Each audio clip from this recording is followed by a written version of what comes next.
Bonjour chers tous et bienvenue chez Global Consulting, votre agence de conseil spécialisée dans l'immobilier social. Ce jour, nous aborderons un thème d'actualité, puisque les personnes habitant les logements sociaux répondent actuellement à une enquête annuelle, nommée Supplément de loyer de solidarité en sigle SLS. Qu'en est-il? Quel est le mode de calcul? En quoi cela implique? C'est à toutes ces questions que je tenterai de répondre, mais avant tout, j'aimerais faire un bref résumé de ce que l'on entend effectivement de cette enquête. Alors, vous devez savoir que l'enquête SLS, donc supplément de loyer de solidarité, est avant tout un surloyer destiné aux locataires habitant les logements sociaux.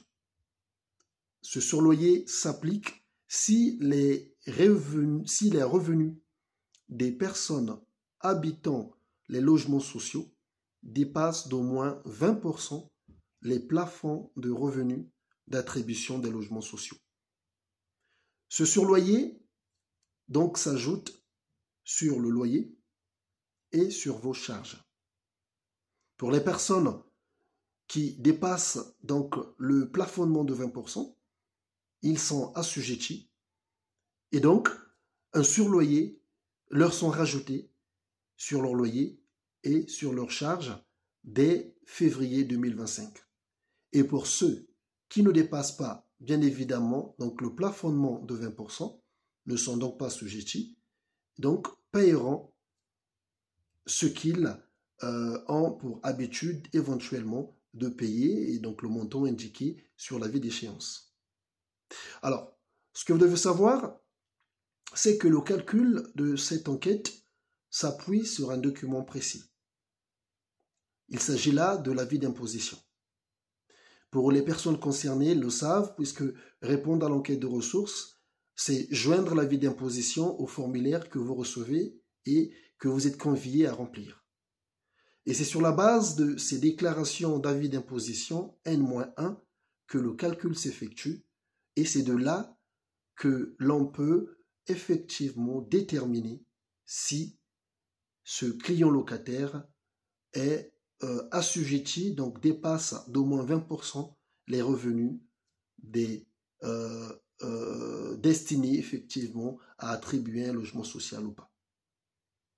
Et donc, il est vivement important à ces personnes qui habitent le parc social, des réceptions au mois d'octobre de l'enquête, de le remplir et de joindre un avis d'imposition, puis habituellement renvoyer à un prestataire donc mandaté par votre bailleur social qui, jusqu'au 31 décembre, est amené à constituer tous les éléments liés ou rattachés à l'enquête de ressources. Alors, ne pas répondre à cette enquête ou répondre avec un élément manquant de votre dossier peut vous exposer à des pénalités.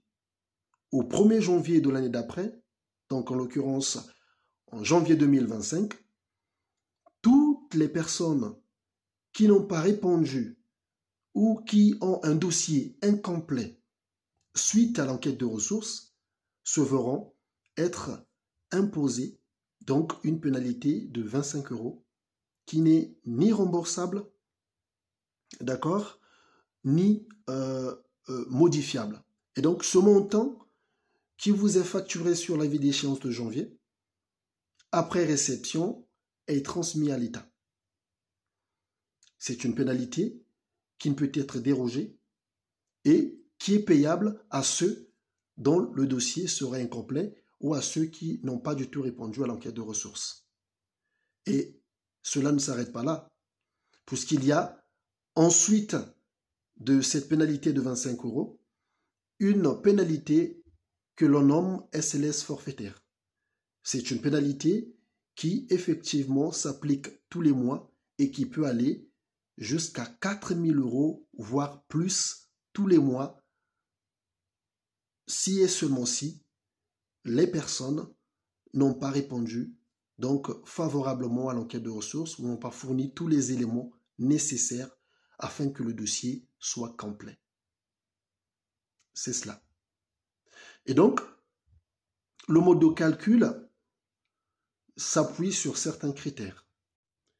Entre autres, donc, nous avons ce que l'on entend par la surface habitable du logement, le coefficient de dépassement du plafond de ressources d'attribution d'un logement locatif social, le montant en euros au mètre carré de surface habitable intitulé supplément de loyer de référence.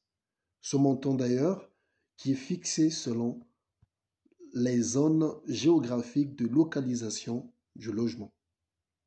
Donc le montant mensuel du SLS est obtenu selon la règle de calcul suivante. Supplément de loyer solidarité égale surface habitable du logement multiplié par le coefficient de dépassement du plafond de ressources d'attribution d'un logement locatif social multiplié par le supplément de loyer de référence. Vous avez toutes ces informations sur le site du gouvernement où vous aurez bien évidemment, donc de manière plus large, le mode de calcul et les explications plus approfondies pour savoir effectivement si vous êtes assujetti ou pas. Information très importante à savoir, c'est que le plafond effectivement imparti donc de ressources est voté au 1er janvier de chaque année. Donc, il faille attendre le 1er janvier de l'année 2025 pour savoir les nouveaux plafonds de revenus sur lesquels les calculs effectivement seront établis.